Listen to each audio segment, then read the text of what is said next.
देख ला छिना देख ला और हम कलिया कमाया कोनी बिया के सदर अस्पताल में गोरे ओ छिना सदर अस्पताल 5 किलो के लइका बा 5 किलो हम देख ला छिना देख रे हाय देखत नी चपलावा ना देखत नी ना यही लूर लछन बसावत केहू गाड़ी गांव में ना दरसन और गाड़ी से का मतलब हम लइका जाना त किसान के बेटा किसान के सही रहर में के पैदाइश सर रही ये दादा रे चार खेला कोई नहीं तो पियई नहीं हां होते अपना लग जाब तो फोर व्हीलर में लग जाइबो मुहिया बनी खुद रुक रे दुख छिना रे तू ही बारू मुहियाइन के ओही रे ऑपरेशन क के पाई पारो द पेटरे पछिना रो तक दे निकालल गइल बा ओ जा सही में छिना तू का जनबी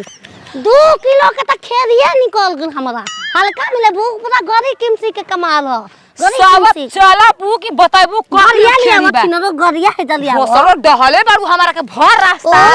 राजकुमार यही रूप के पूछत ने के तारा के नुनो सतुआ पर बैठ कैसे पेट में रह सांस कैसे जात हो या मललवा के सांस रे मैया ले ला खूब सांस सब ले ला निकल कर बारा ना कैसे हेली रे बैठा भी कि चल जाई पैदल आबी ते खाओ तो मोए गांव के काहे खाती गाड़ी सर से बात कीजिए ना संदेश सर वहां सोवत कह के सांस कैसे तन धीरे चलाइए पड़ा अरे खुश रह अगला इलेक्शन में अपन लड़का के खड़ा करब हो पहले देखा सुनिए कि तारा घरे 5 वोट बा हां मुखिया जी देखिए वोट कहीं बहके जन कामावा सुरे सभा आई रहल ह आ तोहरा घरे वोट मांगत रहल ह आ तार पूरा परिवार तोरे घरे फोबिनन बाप फटतिया हां इहे घर कोई रही ना देली फटतिया तोरे घरे बारे फटिया ना बहिनी एही दुकान अपन लेका के फटतिया नाम थदल बानी गच देना गोनी सदा पस्तान में आ गच देना शाम के तकिया धरैलस सास ऊपर ल गच दे बिया गोनी ओजे हल्का में बा हमरा जे बियाह के बा खरी 2 किलो के बच्चा 5 गो सिक्का घोट ले रही ओइ में निकलल ई कुल हम पूछता नहीं कि क किलो के खेड़ी निकलला क किलो के सिक्का निकलल सिक्का घोट ले रही हो तना हल्का में न तो घर चलबी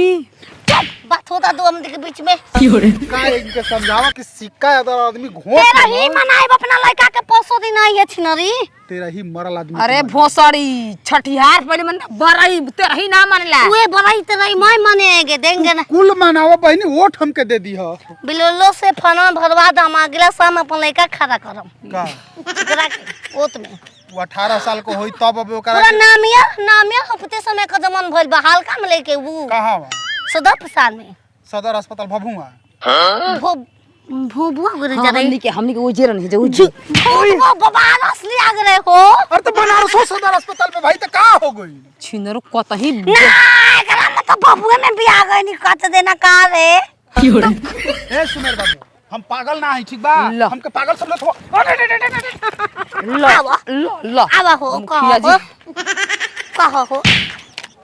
अरे बात दे हाथे पाई हम चार गो बा ऊपर से एगो पाई मारलस डॉक्टर बा काट दे बीचे धोरकी के नीचे तू पूछा तरी हम कैसे पागल हां मार देला लड़का बतला ली है देख रे माइक गा लाल बा भोसड़ी दांते काट दाला से जाके हमर सुई ले विक्स चढ़ला गहुवन के गिरा के हम काटे धान काटे गरे छिनो हे तर करतै मरले रही हो जे पसरा गइली गहुवनवा के चल अभी केने गाड़ी लेके आओ हम चलबे करम भोसड़ी बड़का मा दे तुहारा के डॉक्टरी में कबो जिंदगी में आ जा अरे रहरी में गइल रहनी थी नदी तो हके भी आईनी ला लाऊ आहा ला लाऊ हो चले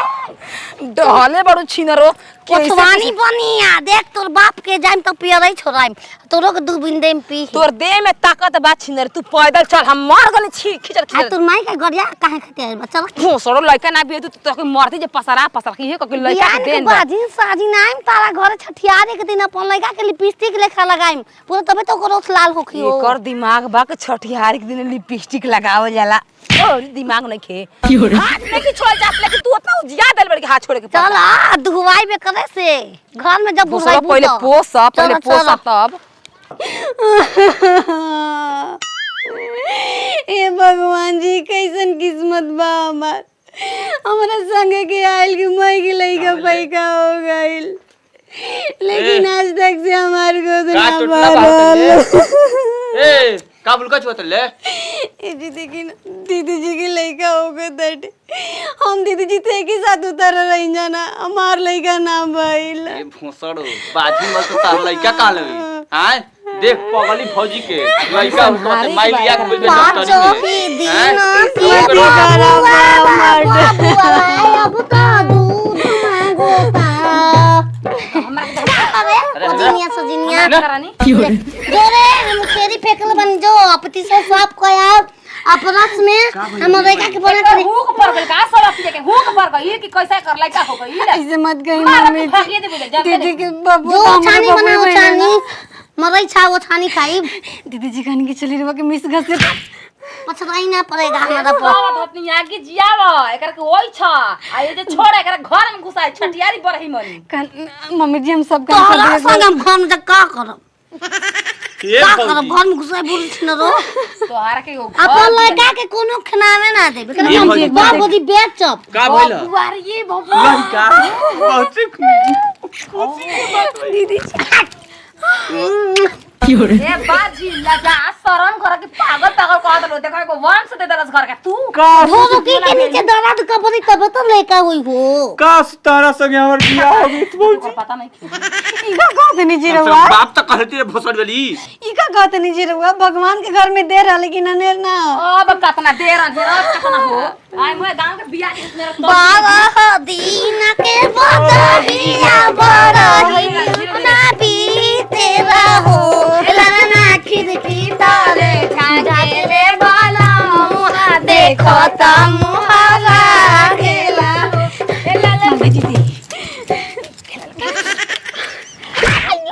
मने ई सब भेदभाव ना करे भगवान अगौरी पिया के करके दे दे हमारा ई हम जुग जुग जिया सुलाला नामा भवनवा के भाग जागल हो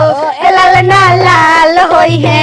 फुलवा के दीपक मनावा में कहीं में गिरा मत दिया लइका के बनल थले कैसे कहते हैं जी बड़ी कैसे कमजोर बच्चा भइल बा छिनर दिन में थरे थरे उलट के दवा देल बिया तू हमरा के पैसा दे दिए तू लेकर ले ली बेच देनी कैसन माई बन रे पैसा कैसे मरे हमार मन कुछ हम कर हमार जी बेनी पागल सन की बनिए से को पुसाई हमनी के पुसे के परी चल घर में एक घर में चले तो चलिए आई देती जी जब तक बरही छठियार ना में कथि जाए का का लिया सोचे नहीं बस सब बड़ी किस्म छोड़ा आ 2 किलो ते सिला घी रामा कत घर में कह देल बनी आ सब लेखिया बनाई मसाला दबा के खियाई लेका के दूध होई पी